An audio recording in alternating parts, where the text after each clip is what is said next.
One of the biggest mistakes that I see people make when they start being an affiliate marketer is just rushing out and finding a product to promote, or maybe they get, a great idea for something and they just run right along and find a product that fits that idea. That's a big mistake, and you're going to see why here in just a minute. Here's where we are at in the flow of things. We're at choosing your niche, module 2, and this is, believe it or not, one of the most important steps in the process is choosing the right niche to be in. Now, before we get into that, there's a few terms that I want to go over just in case you are brand new to this, right? These are things that you're going to hear in marketing, things that you need to know. Conversion is one. Conversion is when somebody does something that you want them to do. So we could have an opt-in conversion. We could have an ad conversion. And we could have our sales copy conversion. Basically, it means that, as an example, if 1,000 visitors came to your sales page and 10 people buy, you have a 1% conversion rate, which, by the way, that is a pretty mediocre rate.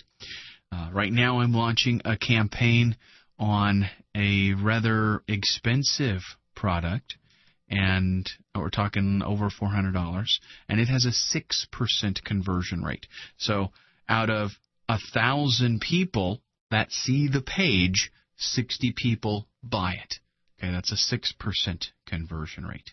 And again, we could have our ad conversion rate. We could have our opt-in conversion rate. It's, whatever, getting somebody to do something that you want them to do. Gravity. This is applicable to ClickBank because we're going to be spending a good bit of time with ClickBank because let me tell you, people, that is, if you want to make money fast and you want to make a lot of money, that's the way to do it. Start out with ClickBank because there's a lot of products there you can see really easily. Gravity is just one of the factors that you can take into account there and see really easily if a product has merit, if you think it's going to be, successful. Gravity is ClickBank's popularity rating. All that it tells you is last month the number of affiliates that were marketing that product. So it's kind of like a popularity score. It does not mean, that it's the perfect product for you. It doesn't mean all by itself that product is going to make you a lot of money. There are other factors to take into consideration. But Gravity, we definitely need to know about. PPC, this stands for pay per click.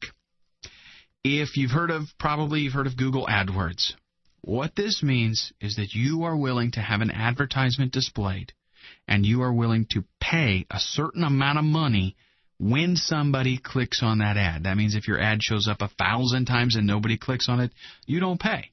If it shows up 100 times and 50 people click on it, you pay 50 times. So if you're paying 25 cents per click or if you're paying $1 per click, totally depends on the keywords that you're bidding on.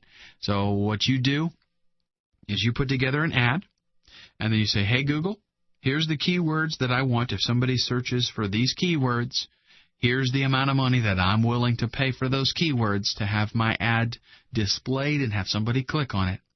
And then somebody comes to a website, they do a search, and they search for your keyword terms. Your ad shows up. If they click on your ad, you pay for that click. If they don't click on your ad, they click on something else, then you don't pay for it. Okay? CPC, cost per click. This is, of course, associated with pay-per-click. But pay-per-click just means that you are paying for those clicks. CPC, cost per click, denotes how much you're paying. So if your CPC is 25 cents, then you're paying 25 cents per click. Pretty self-explanatory there. CPM, this one's a little bit trickier. M is actually a Roman numeral, and it stands for 1,000. So this is cost per 1,000 impressions. You use this terminology when, let's say you do banner advertising. You say to a website, show my ad every 1,000 impressions, I'll pay a certain amount of money. With CPM, the quality of those impressions is generally lower than with regular pay-per-click. So you're going to pay a little bit less. But the thing is with CPM, the real nice thing, is if your location, the location of your advertisement, and by the way, that advertisement is called a creative in the industry. I didn't use the word creative on my terms page here, and I probably should have. A creative is an ad, okay? If your creative is very strong and it pulls really well, it has a high conversion rate, and it's in a good location so that it is viewed, that's of extreme benefit to you. Because if your creative is good, you're just paying for those 1,000 impressions. It doesn't matter how many times people click on it. If one person clicks on it, you still pay per 1,000 impressions. If 950 people click on it, you're going to pay the same amount for 1,000 impressions. So there's a benefit to this, but like I said, CPM is the quality of it sometimes is not as good because of the location. Now, I can't just tell you, exactly what locations are the best because different industries, it is different. It works better. Sometimes a banner ad across the top is completely ignored by people. Sometimes it pulls really well. Sometimes on the side works better. Sometimes on the bottom will actually work. You have to do some testing with that to find a good position. In the ad itself, there's things that you can do to make it a little bit more drawing, and we will be dealing with that stuff later on. CTR is click-through rate. This is kind of like conversion. If we've got an advertisement, a creative, and 100 people see that ad and one person clicks on it, that is a 1% CTR, or click-through rate. Okay, so it just means 100 people see it, however many people actually do it, they click on it, that's your conversion rate. Let me give you as an example an email that I sent out to one of my lists. Had a 37.6% click-through rate. That means out of 100 people, about 37 people actually clicked through. And that's, pretty phenomenal. You don't always get that good, but fortunately I did. Lead opt-in subscriber. These are terms that all mean the same thing. Whenever somebody goes to a Squeeze page, and just in case you don't know, I'm talking about Squeeze page here all the time. We're not actually to that point yet in the training. We'll be covering it later, but I just want to make this kind of clear. Here's a web page that has a couple of form fields on it. Name and email address. I'm sure you've seen this. And then there's a little button here, a submit button.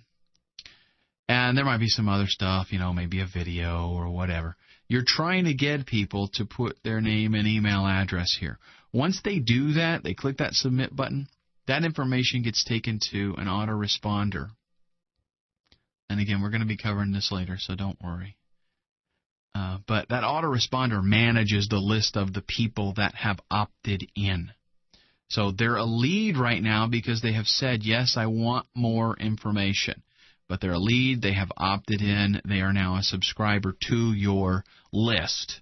Then you can market to them. That means that you can send them emails. They have said, I want to receive an email from you. Okay, all the same thing.